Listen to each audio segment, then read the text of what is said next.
अयोध्या को प्रस्थान। हर्षविभोर भरत ने शत्रुघ्न को बुलाकर उन्हें ये शुभ समाचार सुनाया और रामचंद्र जी के भव्य स्वागत की तैयारी करने का आदेश देते हुए कहा, सभी देवस्थानों में सुगंधित पुष्पों द्वारा पूजन हो।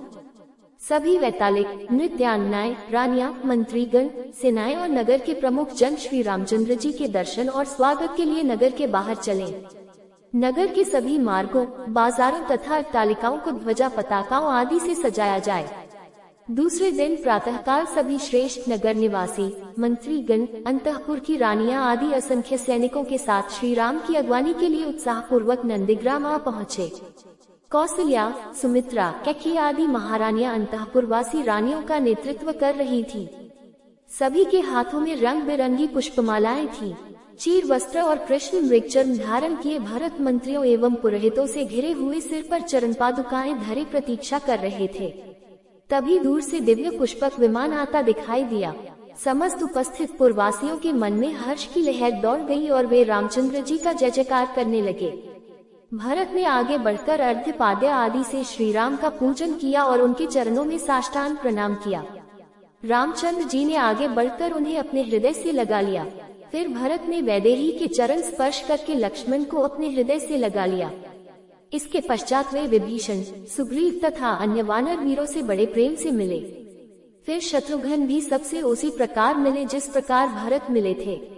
श्री राम ने तीनों माताओं का पास जाकर बारी बारी से सबके चरण स्पर्श किए। उनका आशीर्वाद ग्रहण करके उन्होंने गुरु वशिष्ठ के पास जाकर उन्हें प्रणाम किया। उधर सब नागरिक उच्च स्वर में उनका अभिनंदन, स्वागत और जय जयकार कर रहे थे।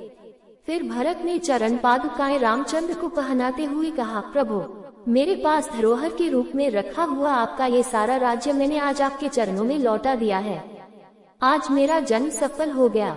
आपके प्रताप से राज्य का कोष, सेना आदि सब पहले से 10 गुना हो गया है। भरत की बात सुनकर विभीषण तथा समस्त वानरों के नेत्रों से अश्रुधारा बह चली। विमान को कुबेर के पास लौट जाने का आदेश देकर रामचंद्र जी गुरुवर वशिष्ठ जी के पास आकर बैठ गए। भरत ने विनयपूर्वक श्री राम से कहा, रघुनंदन, आप सबकी यह इच्छा है कि सब लोग आपका शीघ्र से शीघ्र राज्याभिषेक देखें।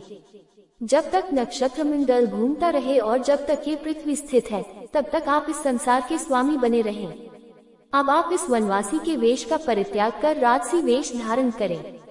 भरत के प्रेम भरे शब्द सुनकर रघुनाथ जी ने तथास्तु कहा और तत्काल राज्याभिषेक की तैयारियां होने लगी। सीता, लक्ष्मण, भरत, शत्रुघ्न, समस्त रानियां, विभीषण, सुग्रीव तथा अन्य वानरों ने भी सुंदर वस्त्राभूषण धारण किए। राजसी वेश धारण कर रामचंद्र जी नगर की ओर चले।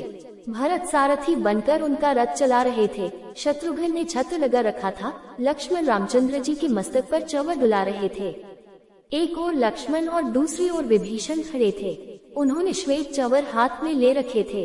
वानर राज सुग्रीव शत्रुंजय नामक गज पर सवार थे। समस्त नगर वासियों ने जय जयकार किया और श्रेष्ठियों ने आगे बढ़कर उन्हें बधाई दी। फिर पुरवासी उनके पीछे पीछे चलने लगे। श्री राम के अभिषेक के लिए चारों समुद्रों और समस्त पवित्र सरिताओं का जल मंगवाया गया।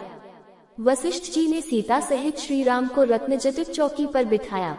फिर वशिष्ठ, वामदेव, जावाली, काश्यप, कात्यायन, सुयज्ञ, गौतम और विजय ने उनका अभिषेक किया।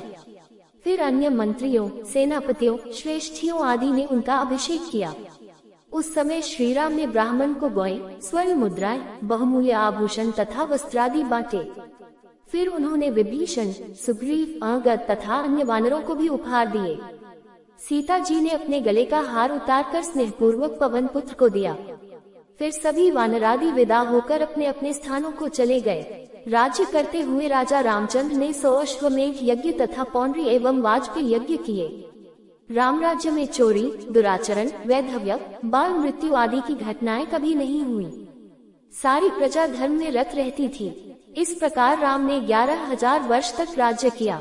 वाल्मीकि रामायण लंकान समाप्त।